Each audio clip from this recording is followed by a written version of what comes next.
Fans, we are back live with another edition of the Great North Wrestling Podcast on the Hannibal TV.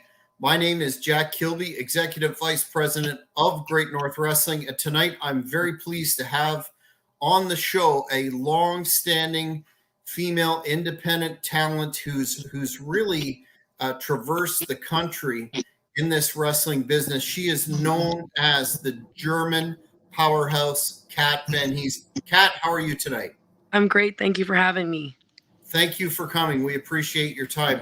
I like to start off career interviews with a question that gives the fans some insight into how you came to be involved in the wrestling business. Were you a fan growing up? Yeah, I started out as a fan when I was being my babysitter was into it, or my babysitter's husband. So we didn't have the channels in our house. So when I was like after school or before school, would sometimes get to watch it. And I was a really big fan of China, and really kind of resonated with her. And then when I kind of left that, age group of having to need a babysitter and I was at home, I didn't get to watch it again until I was in my teens. And when I was able to go to like a local rental shop and like rent the pay-per-views. And that's really kind of when I would say like my interest took off because I understood it a little bit more being a teenager as opposed to being like 6, 7 years old. You don't quite understand it, but I was always a big fan of it. Mm-hmm. Was there a? I mean, we're all, I think, fans of the industry that are involved in one way, shape, or form. But was there ever a seminal moment that you decided, you know what, I'm going to give this a shot as a career? I wouldn't say like I think I kind of like really thought I couldn't do it. Like, you see like especially because I was watching it during like that era where like the girls looked a specific way, right? And like the reason I resonate with China because she was like really outside that box, but it still seemed like one of those things where you couldn't um I didn't fit. So I mean I got into sports like later on in my life and really started to identify with wrestling as a sport period. And so I did like amateur wrestling in high school and was in those clubs. And when I started meeting a lot of the local wrestlers, I was like, well, hey, like I've lost a lot of weight doing this. Maybe I could do this. Maybe I do fit. And then I just thought, hey, like now or never, give it a shot and see if I can do this. And then I stuck with the training.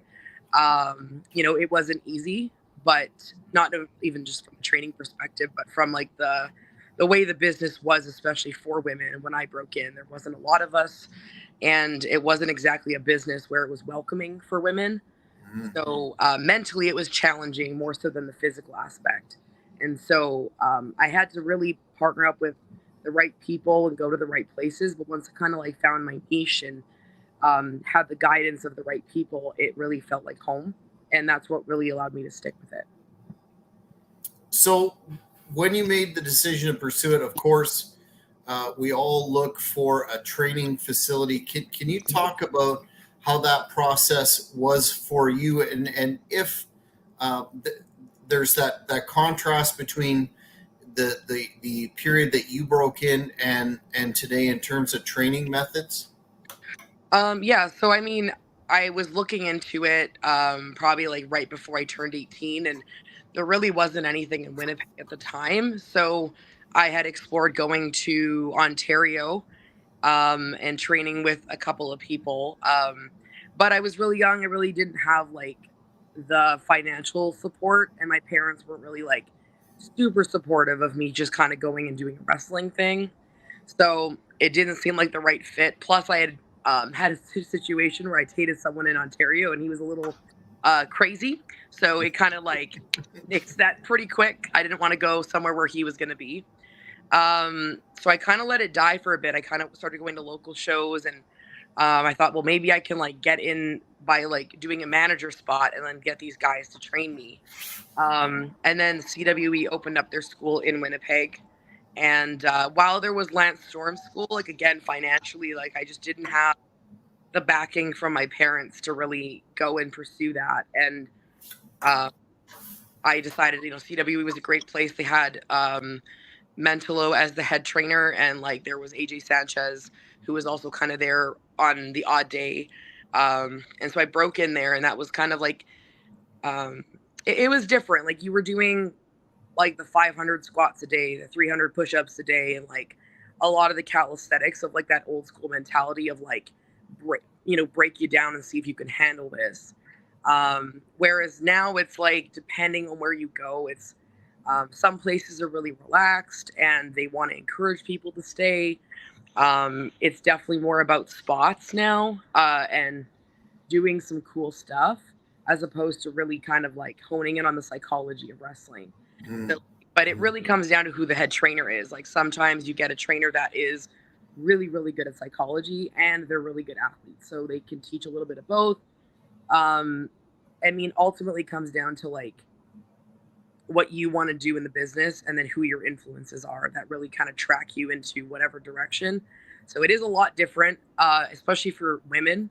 It's a lot more welcoming. There's a lot more things in place to protect the girls breaking in now, which is great to see, because um, you don't have that same support 10, 12 years ago. And there's a lot of girls broke in before me, like Lufisto, that he had even less supports, and you really had to be a different beast mentally to want to keep pursuing a sport like this, where like at every turn, like there every turn and corner, there's something or someone that really doesn't want you to be there, and you still have to push through that, and tell yourself, like, I know you don't want me here, but I'm going to prove to you why I belong here, and no matter what you throw at me, I'm going to keep pursuing this. And it's different in that sense, for sure. Mm-hmm. Mm-hmm. I understand you participated in Tony Condello's Northern Death Tours, and I had an opportunity to interview Tony about a year and a half ago for this channel, and I find the whole concept fascinating, and just wanted to get how did you get involved in that, and what was your particular experience in that harsh and unforgiving tour? Honestly, it was so the school was closing down. So I had started in June, and the school had to close down in December due to kind of like the building situation. And so, at that point, I'm not like fully trained. Like I got a good base, but I like, if I don't have anywhere to go, I'm not gonna be able to keep these skills fresh and kind of um, keep working on it. So in November, I was fortunate enough to be at a Comic-Con where I had met Vance Nevada, who, I'm not sure if you're familiar with him, but great. Yes, absolutely. So he's done a lot for me for wrestling. And so he was there with his second, I think it was his third book, I believe. And he just really saw something in me that, other people might not have seen. So he really kind of took me under his wing and said, we'll keep in touch, but maybe you want to pursue like moving to Alberta or other places. Come January of that year, there was another girl that was originally supposed to be on the tour who had kind of ghosted everybody. So nobody knew what happened to her. She just kind of wasn't responding to messages or anything. And he's like, "Hey, I know that you're really new to this, but we need a girl. I know it's short notice, but do you think you'd be able to go on like a 2 to 3 week tour, uh, and you Bambi Hall?" And of course, I reached out to my coaches and said, "Hey, like, I'd really like to do this." They kind of asked, like, "Hey, well, why do you think you want to do this? Do you think you're ready?" And I said, "Well, with right now, there's not a lot of places to train, and I think this would be the best experience for me to like take what you've taught me and apply it in a place where I could really learn with other people like not from this area." So they gave me the go ahead to do the tour. And I guess anytime you're kind of going outside of your home locker room, especially the way I broke in, it was like scary because you just don't know um, who you're going to be dealing with, and if they're going to be bullies or if it's going to be harder for you. And the guys were great, honestly. Like days we had off, we spent training. They like would watch my matches and be like, "Hey, like, why don't you try this? Why don't you do this?" And like, "Oh, you did this a little too quick. You could do it this way. Slow it down." I really, really learned a lot from those guys, and I honestly didn't even notice like the hardships. Like it was sleeping on gym mats and stuff is not ideal, but I kind of look at it as like a winter camping trip. You're camping out in the wilderness. You're like on a sleeping bag on the ground phase. It's just not -50. Mm. Right. But it was it's those really complicated like getting stuck in the ditch moments that like while it's hard, um, those are the things you remember like 10 years later. Like you don't remember all the great stuff. You remember like, man, that guy got stuck in that lake at like 5 a.m. It woke us up. We had to stop and we were stuck there for 24 hours. Like that's the stuff that you really remember and talk and bond over as a group. So I mean I've done 7 in my lifetime. So I Wow. do 7 ponies. Almost every year there's like some crazy situation that happens, but I really wouldn't have it any other way because it's the stuff that I'm going to remember for the rest of my life, and the friendships that were built in those moments of bonding and the teamwork that made it so much more memorable for me. Like the wrestling was great, but it's the road stories that you have from those moments that are even better. Yeah, and what a uniquely Canadian experience for folks that can't even comprehend the whole ice road and then the First Nation community exposure and all that stuff. I think you're very very accurate in saying that's worth its weight in gold. But in 2013, you teamed with Jim Neidhart in a 3 mixed tag. Just wanted to know at that stage of the game what that experience was like with such a Hall of Famer. It was a crazy moment. Like I definitely like will never forget that because I think I was 11 months in at that point. Um, like just coming into the because it was at the pavilion too, where Stampede Wrestling kind of made its home. So like walking out at the pavilion with Jim Neidhart as your tag partner, it just doesn't get as nostalgic as that for me. And it was a sold out venue. And while I was nervous, I just got a big rush of adrenaline.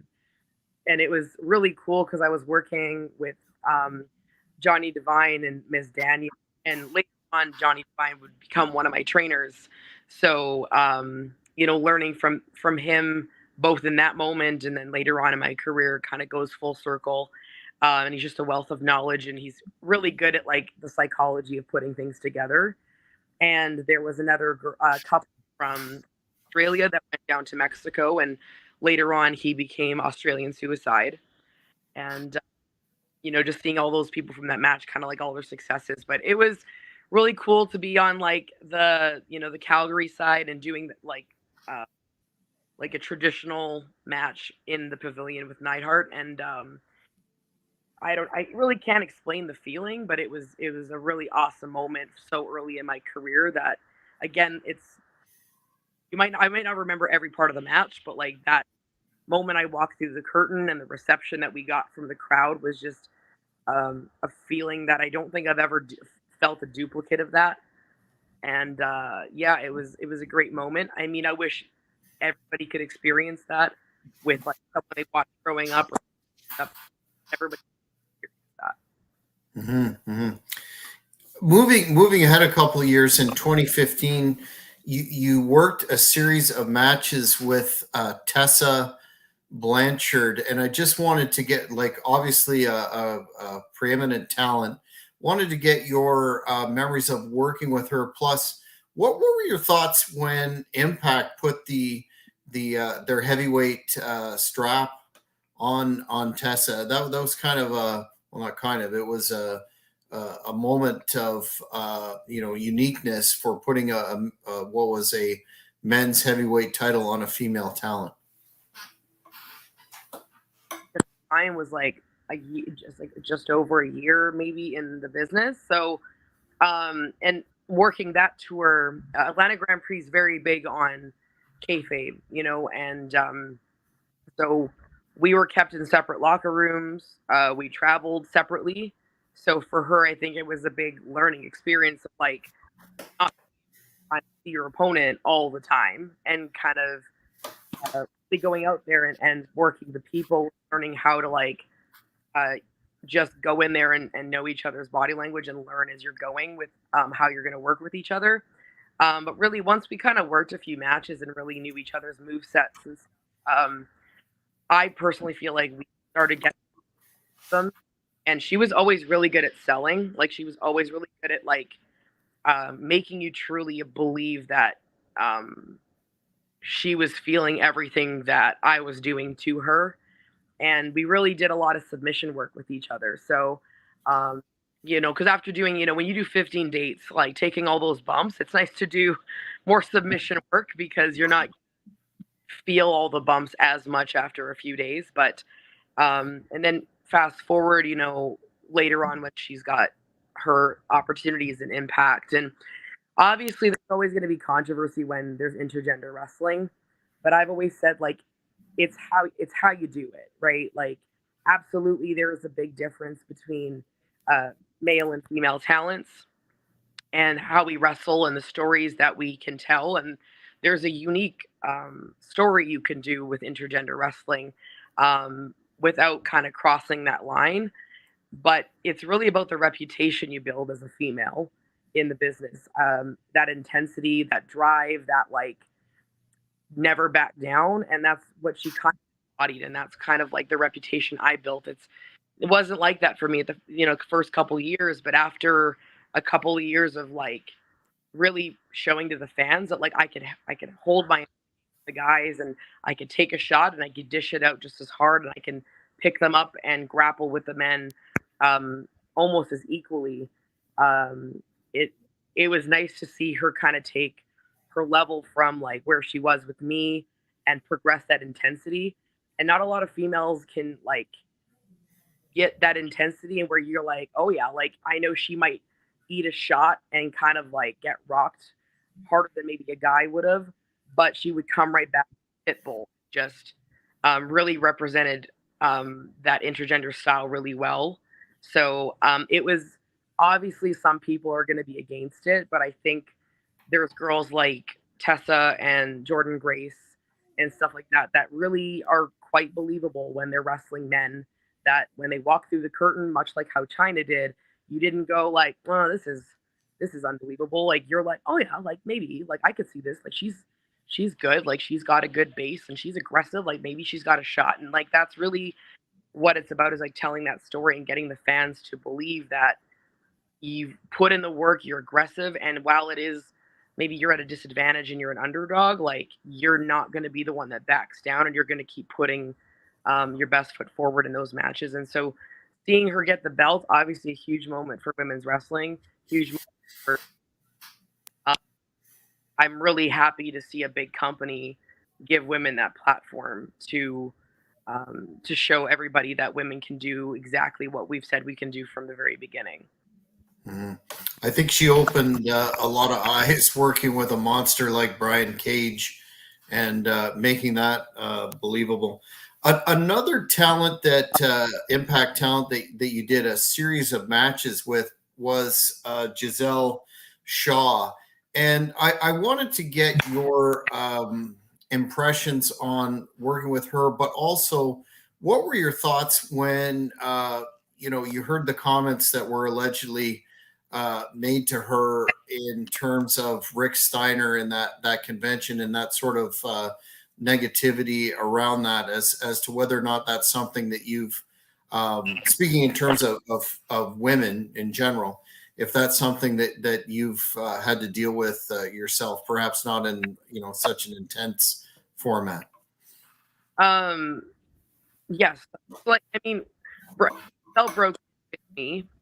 She was a new talent out in Alberta, and I don't know, she was always just so driven, and she was so easy to work with, um, all the time, and she just kind of got it. And she was one of the hardest working girls I'd ever had the privilege of like sharing the ring with, and we developed a friendship.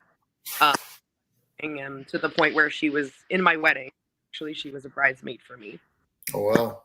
Yeah, and she just had the drive to just get up, go, and pursue her dreams. And again, like I tell a lot of girls, like, if this is what you want, like you've got to do what she did, which is like pick up your stuff, like run through a division and run through a territory, and then move on and dominate those territories and lay claim to them.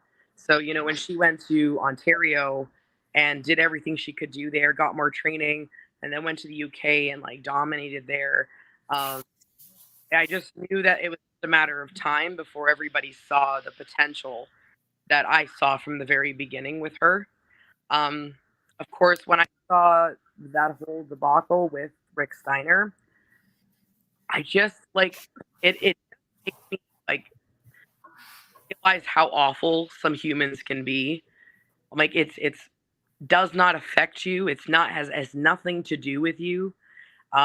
Don't discredit anybody. Like you have no idea what that person is going through or the hurdles that they have overcome both professionally and personally.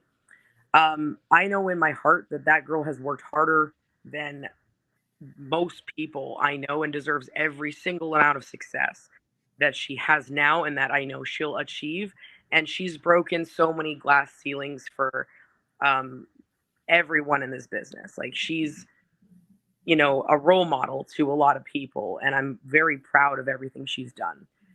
In terms of like, getting comments and stuff, like, yeah, you get, you know, um, some people that take what we do a little too seriously and they forget that there are boundaries and that we're people like while we are entertainers and we're performers and we have to have thick skin because obviously you're going to get heckled and you're especially if you're a heel you're going to have to hear some not so nice words and stuff, but sometimes some fans just don't understand like crossing the line is crossing the line, and you have to be prepared to uh, take that blowback. And I mean, I'll take in a lot. Like I'll just kind of just go like, and brush it off because, not my circus, not my monkey, like don't entertain it because it just kind of gets out of proportion. But if I feel like they've crossed the line and it's usually when it's towards somebody else. So if I see a fan, which I did recently see a fan, he used to actually be a ring announcer for a local company and he was really just going after one of the local talents, like one of the girls. And I just said, like, dude, like, what's this about? Like I confronted him and I said, like, how would you feel if someone said this about you? He's like, oh, it's just in good fun. I'm like, I don't think she would take this as a joke. Like, you're doing this on a public platform where everybody can see it. You're not just going to a show and like saying it out loud and kind of heckling it once. Like, you're tagging her, you're calling her really derogatory names and terms. He finally decided to take some of it down. And like literally in the middle of that conversation, he started attacking another female. And I had to like just go off on him. And I'm like, so for me, I'll typically stand my ground with other people. When people say things about me, I don't take it as personally anymore. I can't live in that space. It's too exhausting for me to worry about what everybody wants to say about me. At the end of the day, I know what I've accomplished. I know what I've done. I know what like I'm personally going through, and I don't have to entertain like the people that want to spread hate and stuff. It's not worth my time. But when it comes to people I love and I respect, um, I will go to bat for other people more than I will myself, just in case they won't. So if I can get one person, um, you change their tune and stop going after the talent like that, I'm more than happy to do that, even if it is someone that's going to come at me instead. Mm-hmm. In addition to some of the names that we've already talked about, you've literally been involved professionally in a number of greats. And if you can do the name association, just give me your thoughts on the individuals that I'll list here. That the fans always enjoy this segment, starting with Thunder Rosa. I genuinely love that girl. She's so nice. She's very talented. I met her when she was pretty early in her career in Vegas, and she asked me to like give my opinion on her match. I think she was wrestling cheerleader Melissa at the time. I thought I was like, oh, cool. Like, I mean, like she knows. Like, I felt so like honored that she would like even come up to me at that point and ask me. And then obviously she just kind of is so gifted and she's pursued it and done so well for herself. And I got to work with her in the triple threat with Giselle as well in Regina, I believe.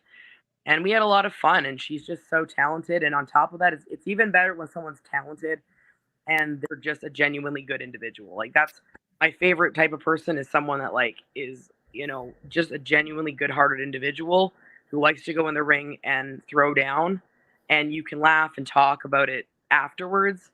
And there's just no stress and there's no hard feelings over things. We just have a great time in there, and when we're having a great time, the fans are too, right? So Rachel Ellerling. I absolutely adore her. We had some pretty big like hard hitting matches out in Alberta. We were fortunate enough to wrestle in Pinoca, where Lance and Jericho had their first match in the same hall, and Lance was there to us wrestle. And yeah, me and Rachel always had really good chemistry. Like I really adored her. Like I really loved working with her. We were working for different companies in Edmonton at the time, and when I found out that she was going back home, I made a point of. That was at the time when like you couldn't really work between two promotions in the same city.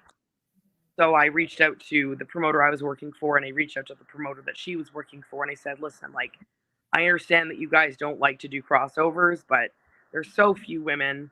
Right? Like, she's gonna have her last match, and it's not gonna be with a woman. It's gonna be with a guy, maybe, or she's not gonna get a match. She's just gonna get a send off. And I would be honored to like be able to cross over and have a match with her in another promotion, just so that she's got a great send off to go back home with." And they agreed to let that happen. So I was really fortunate to have her last match here before she left. But I can't say enough good things about her. She's also a crazy good athlete and super strong. So it was really nice to have a girl that matches strength for strength there too. Mm-hmm. This is a talent that's been on the scene for a long time. Seen her perform a number of times in Ontario. Always an impressive showing. Casey Spinelli. Yeah, we haven't really gotten like a lot of together. I think we worked each other 3 times when I was breaking in, like 2013, 2014. And then she moved to Ontario and like did kind of like the Mexico.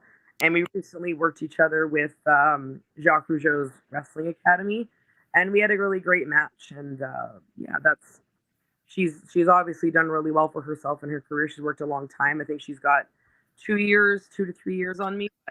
She's just come back from some a surgery, so she's back on the scene. So it's great to see her back on the Canadian scene now. Mm-hmm. What about Brandy Rhodes? Yeah, like we had the one match together, and actually me and Giselle had our we had our cage match where like it was interesting because I could not climb that cage. My shoes did not fit in the holes, so we really had to improvise how things were gonna finish.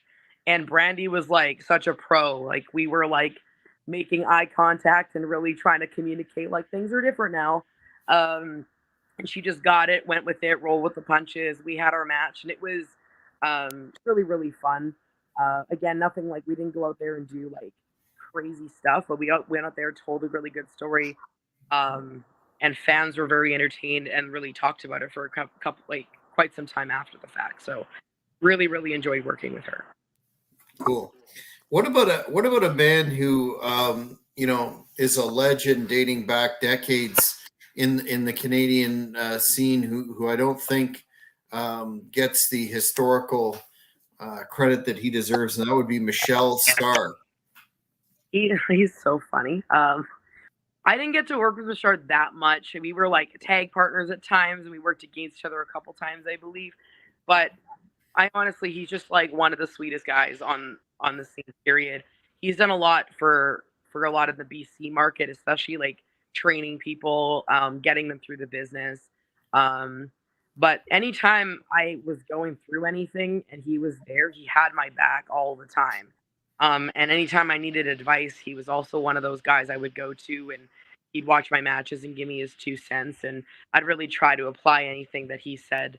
But I absolutely adore the guy. I don't get to see him as much as I would like to. But anytime I go to the CACs and he's there, we do a little bit of catch up. But it's always great to see him when I do. Yeah, and really deserves some kudos for keeping that Vancouver All-Star Wrestling tradition going, which was the first nationally televised wrestling product in Canada under Tomko. So, yeah, for sure. What about Emma or Tennille Dashwood? Oh, again, we had a good time. I pulled my boots off in the middle of the match. Luckily, I was heel, so I just rolled out and grabbed it and threw a big hissy fit and shoved my boot back on.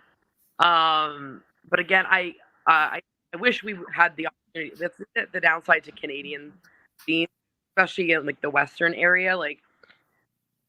You get a name once in a while, so you only get to work them once, and then they're gone for quite some time. But no, we did.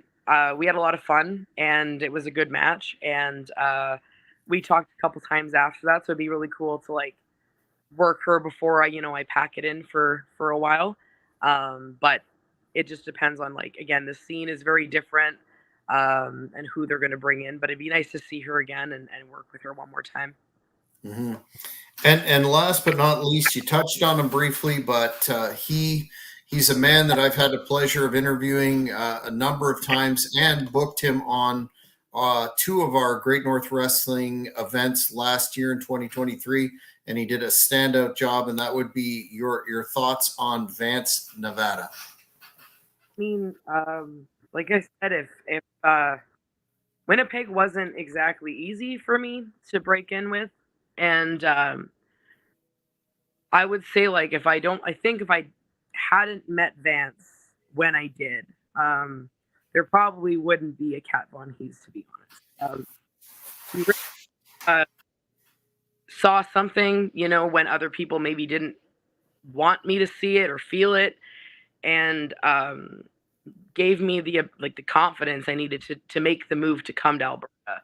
And again, he's always had my back. He's helped me with articles and getting myself out there and marketing. And anytime I'm doing something, he makes a point of trying to reach out and help me get that out there even more. And if I ever have any questions, he's one of the first people I go to, because he's done so much for a lot of us individually.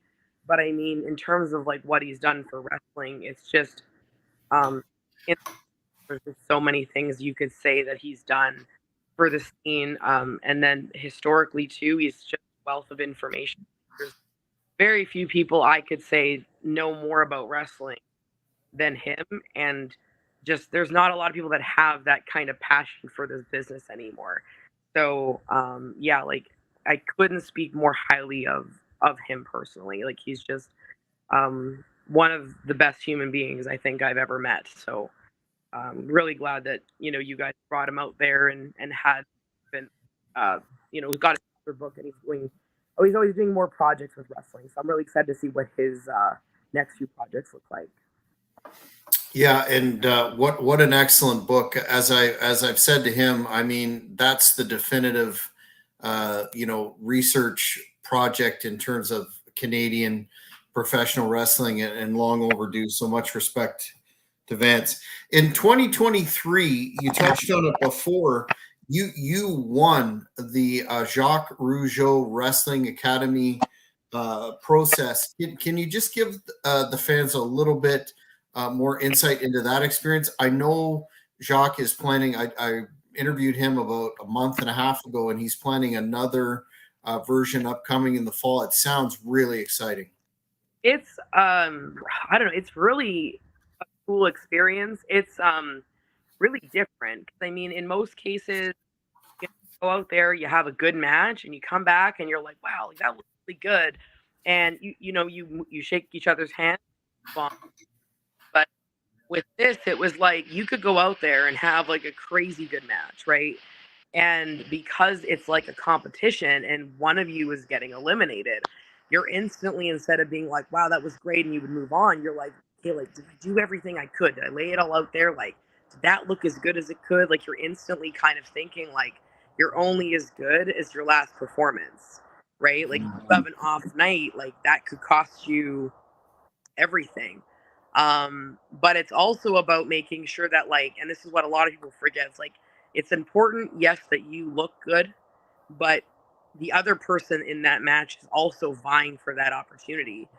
So while each one, the really important thing is that sets you apart is like if you can make your opponent look just as good as you do, right? It's a lot of people forget to do that because sometimes it's like, yeah, your moves are really cool, but if you don't make your opponent look good, the match just kind of doesn't look as good. But if you make a point of making sure that everything each other does hits good, you acknowledge it, you sell it, and everything is just like, again, you are each other's best chances of making it.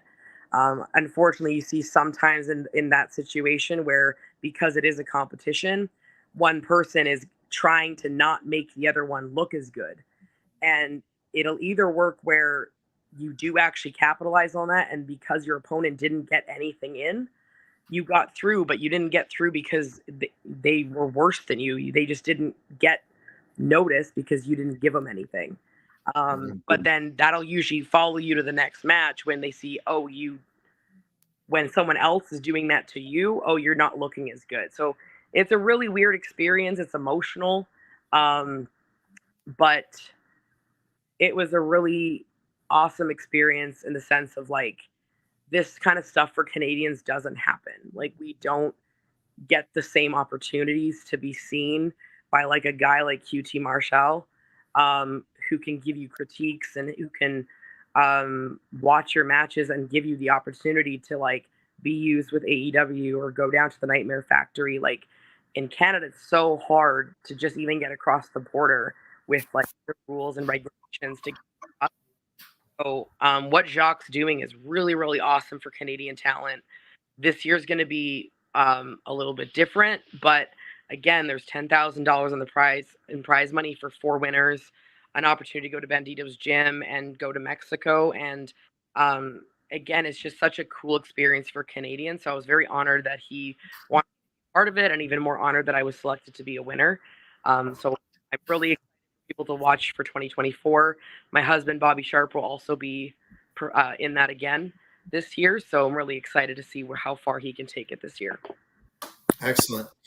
I wanted to get your thoughts, given your veteran status in the business as a female talent. We heard a lot in and around the time of the Mae Young Classic and Stephanie McMahon and WWE talking about a women's revolution and how things were really going to change and women would grab their rightful place at the in the main events and in the top of the industry. What are your thoughts on how that has played out or not played out in terms of the two major companies? Because it seems that those spots seem largely to be male dominated still. It's tough. It's like it's hard to change something that's just so deeply ingrained in the sport. You like Canada, the last province to allow women to legally wrestle in the ring was Manitoba in 1971. Wow. Right? So like we before that really weren't even legally allowed to perform as wrestlers. In some of the places in the 60s, I believe, might have been late 50s, there were promoters trying to bring women into BC, and like once the city found out, they would threaten to shut the shows down because women just don't do that. So while like we can be upset that maybe women aren't like always at the top of the card, I mean the fact that we have a women's match main event of WrestleMania, right? When like 50 years ago, we weren't even allowed to be in the ring in some places. Uh, that's huge historically. You got to think like 50 years is not that long. That's like half of a lifespan for one person sometimes. And so again, when I broke in, like we were still considered the popcorn match. Like, oh, I remember Brian Christopher was on a show with me really early in my career, and I actually was wrestling Vance, Nevada, in Portage la Prairie. And when I got back to the locker room, he chewed me out for doing body slams and suplexes. You know what I mean? Like women don't do those things. And I mean, I guess for him coming from Memphis, it was very different. You know what I mean? For his point of view. And I'm like, it was kind of insulting, but I was like, part of me is like, I guess that's what you're exposed to. Like women are hair pulling and like they can't do anything. Or I mean, I had situations where people were like, like you're you shouldn't go off the top rope. You know what I mean? So you start to listen to them. Like you have people that doubt you. So like it's really easy to just kind of get stuck in that thing. So me and Bambi were like had the same mindset of like, no, like we're gonna go out there and we're going to hit each other like the guys do. We're gonna do the moves that the guys do, and we're gonna make people watch us. We're gonna make sure that people stay in the seats and want to come back and see us main event the show. And it took work. Like it took my generation and a generation before me to get where now they're every card, and sometimes there's two matches on every card. And again, there was to the point where I was only wrestling men because there was no other women, and now we have 8 women in the scene, which is again still small, but I mean it's growing. So there has been a revolution. There has been an evolution, and yes, it would be nice if we could just catapult ourselves to that level, but it's just gonna take time, and that's what like the generations are for. It's like my job was to break the ceiling um, for the next generation, and the next generation's job is to break that ceiling again for the next generation. And just like the Glow Girls did, and all those other girls did for us, if they progress the sport, maybe not like astronomically, but they progressed it and kept it relevant so that the next generation could grab the ball and run with it as best we could. And sometimes, there were setbacks, and I find that sometimes it is women kind of shooting themselves in the foot um, and not really wanting to push that boundary. But at the same time, there's people that have, held me back that I never told anybody about that made me feel this big half the time. And when that's all you hear, it's really easy to just get stuck with, well, I guess I'm not going to be good. I guess, and it takes a lot to get yourself out of that rut and say, you know what? Let's get rid of the toxicity. Let's show the people that I can do these things. But I think while it would be nice to have a lot more women on the scene and be given more opportunity, I think we've seen a giant progression in women's wrestling. And again, it's up to the next generation to take that ball and continue to run with it. And in 50 years from now, I can't imagine what else we can do. And I'm proud of all the women that I've seen really progress this sport in so many different ways. Mm-hmm. Excellent. Do you have a dream opponent per se, or a goal that's out there that you really would like to accomplish still? I have 3 dream opponents. It is Brian Cage. Down. I've said this so many times. It would be like nice to have that happen before I'm thinking of retirement. And then for women, Sarah Stock has been the only other come out egg in a very long time next to me. And I've met her, we've chit chatted and stuff. And I've had a few people who have worked with her without knowing that she actually comes from Winnipeg say, you know what, you work a lot like Sarah. And that was before they knew I knew her. And so it was a huge compliment to me, but it would be really nice to like have that match, Winnipeg versus Winnipeg, and have that before, she packs it in completely or I do. And then a dream match of mine was a Japanese wrestler like Meiko Satomura. I watched her since since I started training, I have absolutely adored her wrestling style, and she's so aggressive and so talented. It was so nice to see her get used in NXT UK and come in and do a few shows in the US. Like, she's by far one of my biggest dream matches. I would love to see that happen. Whether it does or not, I don't know. And in terms of dreams, I mean, I'd like to be able to go to the UK or a lot more tour around in Europe and do a tour out there before again. I plan to retire.